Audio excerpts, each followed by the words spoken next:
Oi, mulheres, voltamos com o nosso programa, já aqui com o Dr. Pellini. Sempre um prazer recebê-lo, doutor Eliano. Muito bom, obrigado a todos vocês. Olha, tem uma moça que trabalha na minha casa chamada Sheila.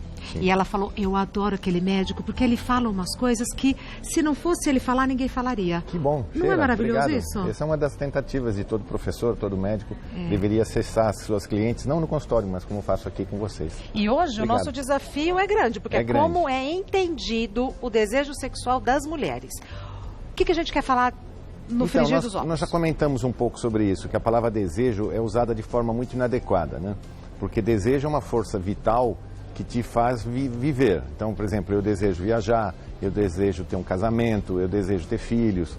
Na verdade, a palavra desejo sexual, que é hoje muito importante quando se comenta, não tenho mais desejo. Então, às vezes, no consultório eu recebo clientes que dizem, não tenho mais desejo, e quando eu pergunto, você pretende viajar? Lógico. Mas desejo sexual? Ah, desejo sexual não tenho mais.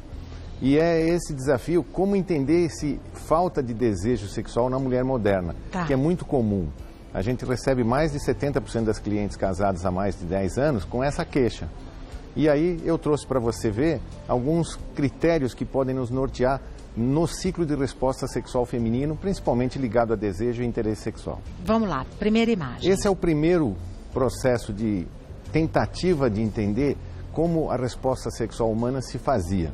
Professor Master e Johnson, na década de 40, 50, começaram a estudar esse processo sexual e definiram essa linha, que hoje a gente chama de ciclo de resposta linear.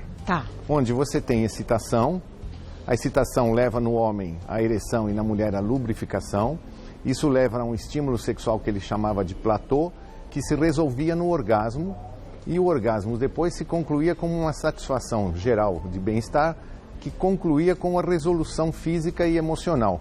Isso na década de 40. No homem havia um período de retorno à ereção, chamado período refratário, e na mulher ele caracterizava que aquelas que tinham tido orgasmos poderiam, pelo fato de estarem num platô, reentrarem com orgasmos, que ficou conhecido como orgasmos múltiplos. Hoje a gente entende de forma diferente. O segundo slide te mostra que a partir de 1960, a doutora Kaplan, que é uma psiquiatra, ela incluiu a palavra desejo. Então, para que você excite, lubrifique ou tenha uma ereção, você precisa de um motor emocional chamado desejo.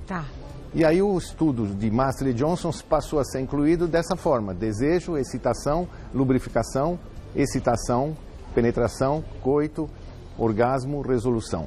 Isso para homens e mulheres. Homens e mulheres. Estamos falando de década de 60. 60. A partir de 2000, é o terceiro modelo que eu quero te mostrar, a professora canadense, que é uma psiquiatra chamada Rosemarie Basson, ela revolucionou o processo de estudo do desejo sexual feminino, porque ela criou esse modelo chamado modelo circular de estímulo sexual, onde ela dividiu em duas mulheres. As mulheres que ela chama de neutras e as mulheres que ela chama de espontâneas. As mulheres neutras são aquelas que não pensam em sexo durante o dia. Elas estão envolvidas com outras coisas, cuidar de filhos, viajar, ter interesses pessoais, escolher que roupa, que maquiagem vão usar numa festa no fim de semana. E só pensam em sexo a partir do momento em que elas recebem estímulos direcionados e no contexto que ela tem interesse. E o outro grupo, que ela chama de desejo sexual espontâneo, são mulheres principalmente que estão em início de relacionamento, têm desejo sexual, pensam em sexo e se comportariam como homens. Da mesma forma que um homem pensa em sexo 8 vezes por hora, uma mulher espontânea pensaria 8 vezes por hora também. Já as mulheres neutras pensariam 0 durante o dia. E só quando forem estimuladas é que elas entram no processo de excitação. Então veja que no universo feminino hoje as coisas são bastante sofisticadas. Porque você pode começar em qualquer local. Você não precisa de desejo, mas você precisa de estímulo. Você não precisa de lubrificação nem de orgasmo. Certas mulheres se sentem satisfeitas mesmo sem orgasmo, simplesmente porque viram o parceiro ficar feliz, alegre pela sua presença. Muitas das clientes que talvez venham conversar conosco nas perguntas estão no grupo das mulheres neutras, chamadas hoje que têm disfunções sexuais por desejo sexual hipoativo. É simplista demais eu falar que nesse grupo são aquelas mulheres que já estão há mais de 10 anos no relacionamento e que dizem, gosto muito dele, eu amo, mas não tenho prazer. Provavelmente a professora Basson, ela foi muito feliz quando ela disse que as mulheres em casamentos usuais, mais de 7 anos, já não pensam mais em sexo porque conhecem o enredo, principalmente se o parceiro sexual é repertório um pouco fraco. Basta que ela se separe desse parceiro e encontre um parceiro mais afetivo, mais emocionante, com um repertório sexual melhor, ela sai da neutralidade e passa a ser espontânea. Tá. Só que, infelizmente, passado o tempo, essa espontaneidade volta a ser neutralidade. Então, provavelmente, as mulheres têm hoje um contexto sexual onde o convívio com o parceiro é muito importante.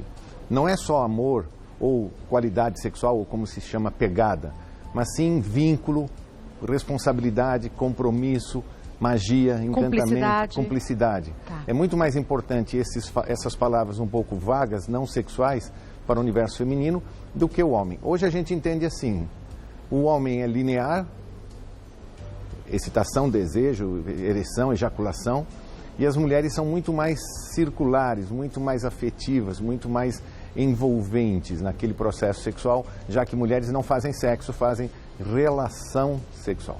Vamos agora às perguntas do pessoal de casa sobre os desejos masculinos e femininos. Se eles são iguais? Então, como nós definimos mulheres neutras e mulheres espontâneas, quando as mulheres são espontâneas, os desejos são iguais. Tá. Mas quando as mulheres espontâneas se tornam neutras num relacionamento muito longo, os desejos não são mais iguais. Agora, é evidente que num estado envolvente, amoroso, afetivo, os parceiros sexuais têm desejos muito complementares. Normalmente início de relação. Infelizmente, conforme o amor cresce, o envolvimento sexual diminui. É muito raro você encontrar essa persistência de envolvimento amoroso e sexual por longo tempo. E é uma troca justa. Em ambos? Em ambos também. É uma troca justa. Você trocar a experimentação sexual por envolvimento afetivo. É que, infelizmente, a mídia, a sociedade, gostaria que nós tivéssemos muito mais qualidade sexual do que amorosa. Verdade. Mas essa troca afetiva vale a pena. Aquilo que sexualmente era muito intenso se torna um envolvimento afetivo muito mais romântico, muito mais vinculado à cumplicidade. Tá, próxima questão. Não ter desejo pode ser normal? Infelizmente, sim. Lembre que nós falamos da palavra desejo sexual. Não ter desejo global, isso é um evento psiquiátrico chamado anedonia. A pessoa depressiva, por exemplo, tem esse tipo de problema. Ela não tem desejo de sair de casa, de levantar, de fazer absolutamente nada, de não se cuidar. Então, esse é um processo depressivo agressivo, não ter desejo. Tá. Mas não ter desejo sexual é um fenômeno muito comum. Dentro do nosso universo brasileiro, em mulheres acima de 10 anos de casada, é quase 70%. Bastante, doutor. Muito, muito. Só que veja que a professora Basson, ela conseguiu transformar esses 70% que nós chamaríamos de disfuncionais e anormais num processo normal. Então, hoje eu posso dizer para minha cliente, olha, a senhora, pelo processo de vida que viveu, tempo de casamento e número de filhos, você é normal. Não é uma doença disfuncional de desinteresse sexual, é normal pela característica que sexualidade faz da espécie humana. É assim mesmo? É assim mesmo. Lógico, temos alternativas, mas ela não deve se sentir doente ou incomodada demais por não ter desejo. Esse é um processo que faz parte da linha de vida que ela construiu. Quando o senhor diz alternativas, o senhor está querendo dizer o quê? Vamos falar sobre elas. Tá. É a surpresa do dia. Próxima questão. Qual a palavra-chave? Essa é uma das chaves, né? No interesse sexual feminino. Como que você vai despertar essa mulher que está neutra, não pensa em sexo em absolutamente nenhum momento, e passar a interessá-la? Você vai ter que estimulá-la. A palavra-chave é estímulo. E esse estímulo pode vir dela mesma, um processo de autoestima, de valorização, de crescimento, como vocês comentaram agora, o cabelo, por exemplo, ou do parceiro, que deve estimulá-la desde o primeiro bom dia de manhã até o desenvolvimento sexual da noite, ou o contrário. Infelizmente, muitas mulheres hoje que se dizem sem desejo sexual, elas não são estimuladas por nada. Estimulada é ser bem tratada. Essa é uma das propostas. Tá. A outra seria, por exemplo, ela vivenciar experiências afetivas e sexuais novas. Por exemplo, eu pergunto a algumas clientes, quanto tempo faz que você não vai no cinema? Milhares de tempo. Eu assisto séries, mas filme mesmo, aquela sensação de entrar no cinema, escurinho. Ninguém mais praticamente convive com isso. Há quanto tempo você não vai com seu marido num restaurante elegante? É evidente que nós temos uma sociedade que teria que desempenhar sexualmente em condições econômicas muito baixas, onde a única fonte de prazer é sexo. Mas nesse grupo, infelizmente, essa fonte de prazer perde muito da espontaneidade. Tá. Então, como recuperar interesse sexual? Criar modelos novos de estímulo. É um desafio, né, doutor? É um É desafio, um mas desafio. é esse o plano. Tá. É recuperar seu corpo, recuperar a autoestima, melhorar o seu cabelo, sair mais, viajar, encontrar amigas, conversar mais e, se possível, pensar em sexo. Quer dizer, você vê uma cena, você vê um determinado pensamento, tente transformá-lo numa coisa que tem qualidade sexual. Então você vê uma fruta, por exemplo, uma maçã. É muito comum a maçã ser o fruto proibido. Muita gente não sabe por quê. Porque ao cortar a maçã, você vê no meio da maçã um genital feminino. Tanto que aquele órgão genital da planta chama gineceu, gine mulher. E dentro daquele estímulo você tem sementes, chamadas sêmen, que é esperma. Então veja que a própria natureza te estimula a ver coisas que você tem que pensar em sexo para poder ver. Aí vão dizer assim, você só pensa nisso?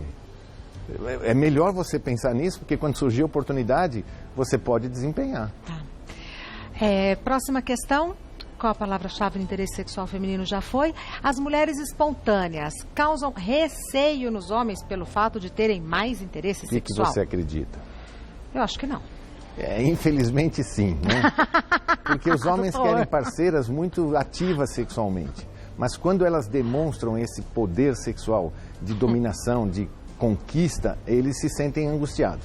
Então esse é um grande desafio. A mulher espontânea, que antigamente era chamada ninfomaníaca, hoje tem que se comportar de uma forma dentro de um certo critério sexual. E o parceiro tem que ser mantido numa situação, às vezes, de superioridade, para que ela não passe acima desse interesse. Quer dizer, tem uma faixa ali que quem está acima ou está abaixo tem que, pelo menos, se simular. adaptar. Então, é muito comum você ter parceiros que dizem, minha parceira não é interessante porque ela não é ativa, não é poderosa. Aí, quando encontra uma ativa, fica com medo. Ele fica com medo. Então, há um certo equilíbrio. Agora, o que vale a pena dentro de quatro paredes, e principalmente dentro do envolvimento afetivo, é você dizer as suas prioridades. Dizer os seus interesses. Eu quero assim, eu gostaria assim. Por que você não faz assim? Por que você não faz isso? Num casamento com mais de 10 anos... É muito difícil. É muito difícil porque o repertório está conhecido. É como você vê um filme, você já sabe o enredo e já sabe o final. Mas, felizmente, você vai ter que, se pretender manter esse casamento sexualmente intenso, você vai ter que criar modelos para que os estímulos sejam novos. Quer dizer, pelo que eu estou entendendo, a gente tem que... sair da zona de conforto, seja ela qual for a nossa zona de conforto. Então, por exemplo, seu parceiro está muito pouco ativo, está hipertenso, não se trata, não faz exercício, você, para obter uma qualidade sexual com aquele parceiro, você vai ter que estimulá-lo a que ele mude. E ele vai ter que querer mudar. E ele vai ter que querer mudar. Se você se sente um pouco gordinha demais, e muitas mulheres, nós falamos 2 semanas atrás, que não se submetem sexualmente porque acham que o corpo não está bom, o parceiro vai ter que estimulá-la. E se é muito espontânea, ou se é no outro grupo que é? Neutra. Neutra e tal. Todo mundo aí vai ter que se mexer. Tá. Esse é o plano. Tá. Próxima questão. Como tornar uma mulher neutra em receptiva? Hoje eu acredito que nitidamente o melhor momento, Regina, é você se valorizar. Então essa pergunta é para a própria mulher. Para a mulher. Uma mulher neutra. Eu sou neutra, eu identifiquei. Estou casada há 15 anos, não tenho mais interesse sexual, mas se o meu parceiro me estimular, eu pego no tranco. Seria, sabe essa sensação expressiva de pega no tranco? Sim. Eu não estou pensando em nada, mas se ele me fizer alguma coisa interessante, fizer um agrado, for gentil, cuidar bem dos meus filhos, eu entro no jogo. Agora, isso é muito imediato. Muitas mulheres não se sentem satisfeitas com isso, porque elas entram no jogo, mas não têm orgasmo, não se sentem confortáveis, não se lubrificam, satisfazem só o parceiro e geram uma certa frustração. O objetivo é, se você está nesse processo que aceita sexualmente o parceiro para complementar uma relação, mas você gostaria de participar como ativa, espontânea, você vai ter que criar um automodelo de uma nova mulher. E essa nova mulher tem que pensar em sexo, tem que ver imagens eróticas, tem que se vestir melhor, tem que se pentear melhor, tem que ganhar de novo aquela feminilidade que atraiu aquele parceiro que ela tinha interesse sexual antes. Aí a gente entra talvez em algumas questões religiosas, né, doutor? No meu ponto de vista hoje, a religião, no universo que eu atendo na Universidade da Faculdade de Medicina da UBC, é um dos grandes preocupantes dessas mulheres. Elas são treinadas desde a infância a aceitar determinados dogmas religiosos, como não se masturbar, não pode abrir a perna, não pode se tocar, mulher tem que ser recatada, mulher não pode ser ativa. E, infelizmente, no nosso país, esse processo religioso tem um processo muito ativo de dominação feminina. Que é muito difícil romper. O que é interessante, você vê esses grandes movimentos femininos de liberação, de processos de mulher poderosa, girl power, mas não se fala nesse processo de adaptação sexual. Quer dizer, essas mulheres querem ser poderosas, uma palavra ruim chamada feminista, mas elas não querem ser sexualmente românticas, afetivas, elas querem ter poder.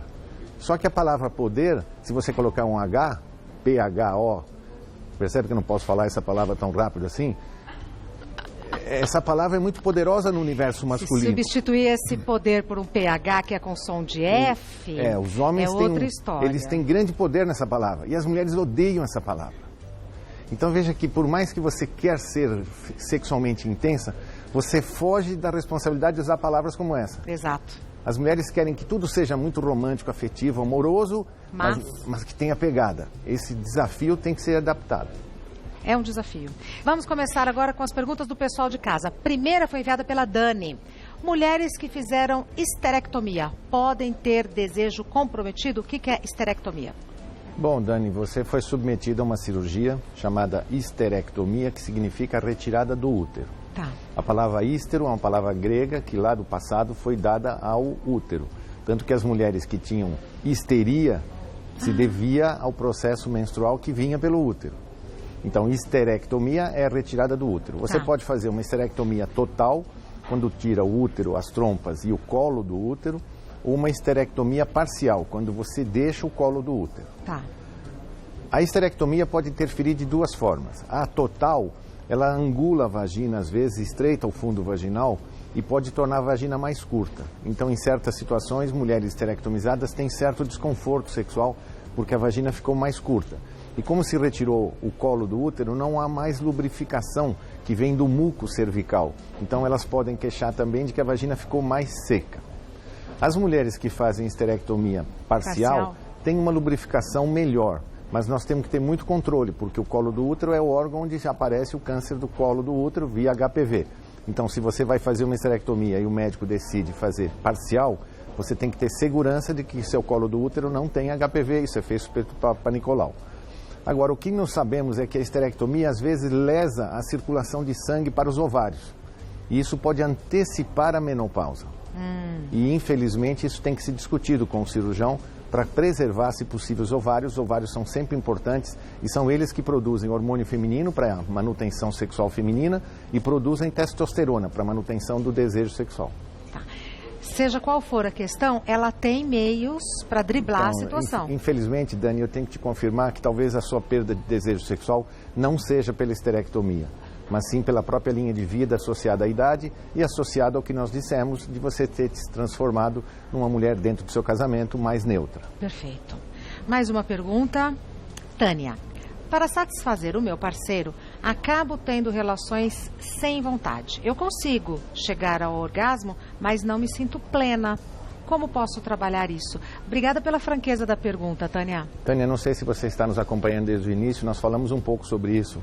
Mulheres que são estimuladas pelo parceiro entram no jogo sexual, mas não concluem a relação de forma satisfatória.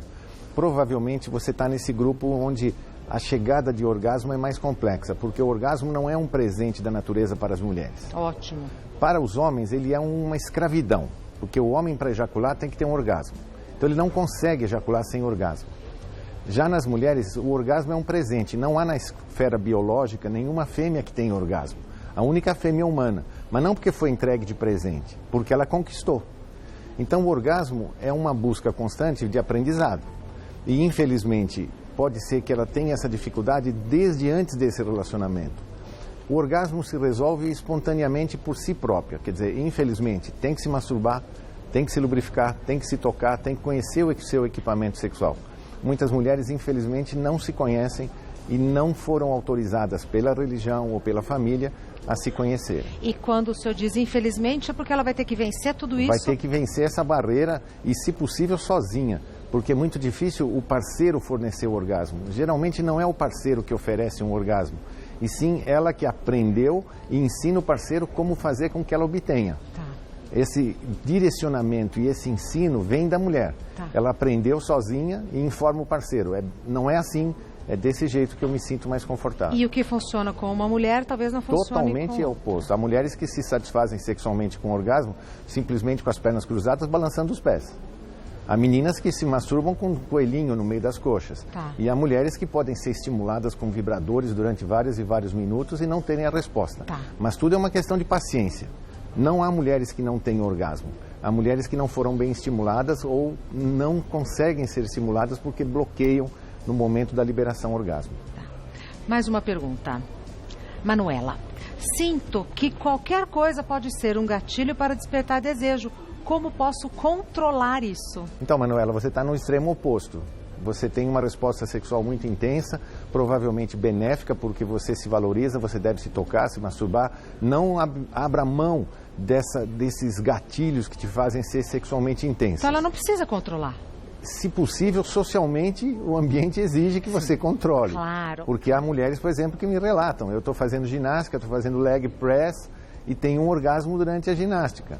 Ou eu estou andando de bicicleta, me estimula a ponto de eu ter um orgasmo andando de bicicleta. Eu quero evitar isso. Tá. Na verdade, é mais fácil evitar isso do que o contrário, quando você não tem, tentar conseguir. Mas no caso da Manuela, fique tranquila, esse é um fenômeno de autoerotismo. Vale a pena você se manter, é sinal de que você se valoriza, você se gosta e trabalhe com o seu parceiro para que ele disponibilize chance de resolver isso.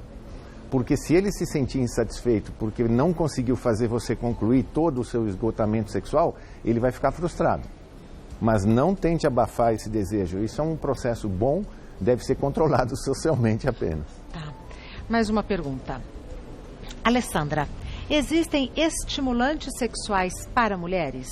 Por exemplo, como tem para os homens lá, pílula azul Regina, e tal? nós tivemos na década de 20 anos atrás essa grande luta para se encontrar estimulantes sexuais para homens e mulheres. E se descobriu, na época do Viagra, são estimulantes de ereção, uma forma de recuperar ereções em homens que tinham perdido. Tá. E isso inviabilizou muitas vidas sexuais, porque as mulheres estavam em repouso sexual, o parceiro voltou a ter ereção, e aquilo que te cutuca à noite na cama não é mais o cotovelo. E essas mulheres que estavam completamente fora do jogo sexual tiveram que entrar de novo, porque agora tem um parceiro que tem ereções. Esses medicamentos foram evoluídos ao longo dos últimos 10 anos e hoje são altamente interessantes, muitos deles usados diariamente, inclusive para proteger a próstata. Então você pode ter um parceiro hoje que usa medicamentos estimulantes para ereção com objetivos benignos sobre a sua próstata. E ele tem um efeito, teoricamente, colateral, que seria ter ereções mais fáceis. O ganho secundário. Para Mas eles e para para o elas. lado feminino, Isso. apesar de toda a busca medicamentosa que está se fazendo para isso, não se encontrou absolutamente nada nesses últimos 20 anos que seja útil para aumentar desejo sexual em mulheres. Foi testada uma droga, agora 10 anos atrás, chamada fibranzerina, que foi liberada no mercado americano, mas se mostrou completamente inadequada, com vários efeitos colaterais. E, evidentemente, não teve resultados estatísticos. Por exemplo, o estudo mostrou que mulheres que tinham um pensamento erótico passaram a ter meio pensamento erótico. Nossa. Um objetivo completamente nulo. Tomar medicamento todo dia para ter meio pensamento erótico Sendo que o objetivo é aumentar, não funcionou. O que a gente percebeu hoje? Muitas medicações que as mulheres usam interferem no desejo sexual. Antidepressivos, antiácidos. Para tirar. O desejo. Infelizmente, o desejo sexual de mulheres é tão delicado que qualquer medicamento, antihipertensivos, antidiabéticos, medicamentos para pele, medicamentos para o cabelo... Pode alterar. Os únicos estimulantes sexuais reais que a gente discute com as clientes hoje é autoestima, é fundamental, você tem que estar inteira, se sentindo bem. Conhecimento, você tem que se tocar, tem que se masturbar, tem que conhecer seu jogo sexual. E, se possível, estímulos diversos que venham do parceiro, viagens, roupas novas, lingeries novas. É muito piegas eu dizer isso aqui num programa de televisão. Olha, você tem que se sentir bonita, você tem que ganhar uma lingerie nova. Mas, infelizmente, essas mulheres que têm essas queixas de desestímulo, elas não recebem esses afetos nem esses carinhos há muito tempo. Não é piegas, é corajoso. Porque é o que o senhor vê no consultório, no dia a dia. E é o que a gente tem dificuldade de ensinar. Isso. Porque muitas delas eu ensino, olha, você tem que se masturbar. Mas como? Olha, usa um gel, usa um creme, massageia o seu clitóris, que a gente mostra no exame. Quanto tempo? Eu falo, 40 minutos. E ela não ri. Você percebeu a brincadeira que eu fiz? Percebi. Se tocar durante 40 minutos. E a cliente não percebe. Porque justamente pelo desconhecimento. Que tem um bloqueio ali. Ela nem imagina se tocar 40 minutos. Que, na verdade, não seria necessário. Com 10, 15 minutos de liberação, ela teria um orgasmo. Mas o que eu percebo é que os tabus fecharam tanto o universo feminino que elas têm que ser bonitas, têm que ser poderosas, têm que ser lindas. E não ter prazer. Esse não jogo conseguir não tá ter legal. Prazer. Né? Esse jogo não... Mas por isso que a gente fala. E vamos conseguir, se for sim. piegas, a gente fala de novo. Bom. Nós estamos em Outubro Rosa, né? Isso. Podemos falar daqui 2 semanas em câncer de mama. Vamos. Que é o modelo. Vamos. Mas eu queria falar sobre as mulheres com câncer de mama, com disfunção sexual, por não poder usar hormônio. Então, vamos falar sobre isso. Vamos falar sobre o que o senhor acha interessante. Legal. Dr. Eliano Pellini é ginecologista e chefe do setor de saúde e medicina sexual da Faculdade de Medicina do ABC. O telefone de lá é 11 50 52 1409. 11 50 52 1409. O e-mail secretaria@consultorio.med.br. secretaria@consultorio.med.br. Lembrando que os nossos vídeos estão disponibilizados no canal do YouTube do Mulheres. Se perdeu alguma coisa ou se ficou com dúvida, vai lá e reveja. E é incrível que eu tenho visto os vídeos e não me reconheço. Por quê, doutor? Não sei, é estranho. Você se vê. Eu não gosto, eu não me assisto. Eu não consigo assistir. Eu não me assisto. Você também não vê? Não gosto, acho chato. Eu também prefiro estar com você aqui, mas rever Exatamente, eu também não. Muito obrigada. Tchau, obrigado pela